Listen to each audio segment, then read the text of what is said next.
ಸಂತೋಷ್ ಆತ್ಮಹತ್ಯೆ ಪ್ರಕರಣದಲ್ಲಿ ಎಲ್ಲೂ ಡೆತ್ ನೋಟ್ ಸಿಕ್ಕಿಲ್ಲ. ಕೇವಲ ವಾಟ್ಸಪ್ನಲ್ಲಿ ಹರಿದಾಡಿದ್ದು ಮಾತ್ರ ಸಿಕ್ಕಿರೋದು. ಸಂತೋಷ್ ಸಾವಿನ ಹಿಂದೆ ಕಾಂಗ್ರೆಸ್ ಇದೆ. ತನಿಖೆ ನಡೀತಾ ಇದೆ.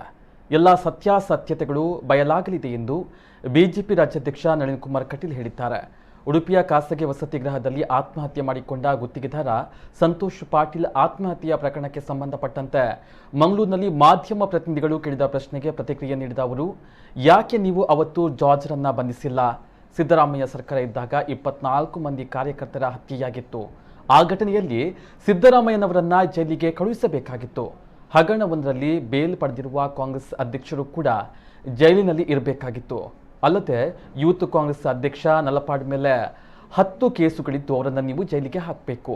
ಕಾಂಗ್ರೆಸ್ನವರು ಜೈಲಿನ ಒಳಗಡೆ ಹೋರಾಟವನ್ನ ಮಾಡಬೇಕೇ ಹೊರತು ಹೊರಗೆ ಅಲ್ಲ ಎಂದು ವ್ಯಂಗ್ಯ ಮಾಡಿದರು. ಕಾಂಗ್ರೆಸ್ನವರು ಸಾವಿನಲ್ಲೂ ರಾಜಕೀಯವನ್ನ ಮಾಡ್ತಾ ಇದ್ದಾರೆ ಎಂದು ಕಾಂಗ್ರೆಸ್ನ ವಿರುದ್ಧ ಕಿಡಿಕಾರಿದರು.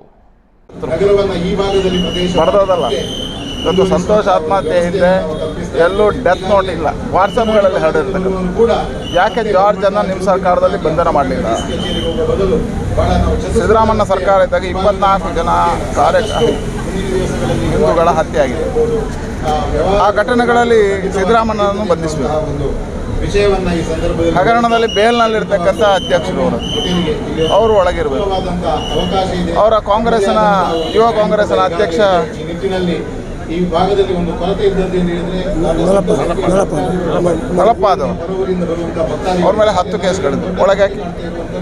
ಹಾಗಾಗಿ ಕಾಂಗ್ರೆಸ್ನವರು ಜೈಲಿನ ಒಳಗೆ ಹೋರಾಟ ಮಾಡಬೇಕು, ಹೊರಗಲ್ಲ. ಅವ್ರು ಒಳಗೆ ಇಡಬೇಕು ಅವರೆಲ್ಲರನ್ನು. ಇವ್ರಿಗೆ ಯಾವ ನೈತಿಕತೆಯೂ ಇಲ್ಲ ಇದರ ಬಗ್ಗೆ. ಇವರು ರಾಜಕಾರಣ ಮಾಡ್ತಾ ಇದ್ದಾರೆ, ಒಂದು ಸಾವಿನಲ್ಲೂ ರಾಜಕಾರಣ ಮಾಡ್ತಾರೆ. ನಾಳೆಯಿಂದ ರಾಷ್ಟ್ರೀಯ ಕಾರ್ಯಕಾರಿಣಿ ನಡೀತದೆ, ರಾಜ್ಯ ಕಾರ್ಯಕಾರಿಣಿ ನಡೀತದೆ. ಹಂಪಿಯಲ್ಲಿ ನಡೀತದೆ, ನಮ್ಮ ಹೊಸಪೇಟೆಯಲ್ಲಿ ನಡೀತದೆ. ರಾಷ್ಟ್ರೀಯ ಅಧ್ಯಕ್ಷರು ಬರ್ತಾರೆ, ನಮ್ಮ ರಾಷ್ಟ್ರೀಯ ಸಂಘಟನಾ ಪ್ರಧಾನ ಕಾರ್ಯದರ್ಶಿಗಳಿರ್ತಕ್ಕಂಥ ಸಂತೋಷ್ ಅವರು, ಅರುಣ್ ಸಿಂಗ್ ಅವರು ಎಲ್ಲರೂ ಇರ್ತಾರೆ.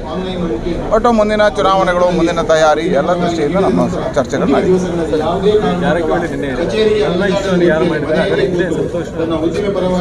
ಖಂಡಿತವಾಗಿ ಇದರ ಹಿಂದೆ ಕಾಂಗ್ರೆಸ್ ಇದೆ ಮತ್ತು ಈಗ ತನಿಖೆ ಆಗುತ್ತೆ. ತನಿಖೆಯಲ್ಲಿ ಎಲ್ಲವೂ ಬಯಲಾಗುತ್ತೆ.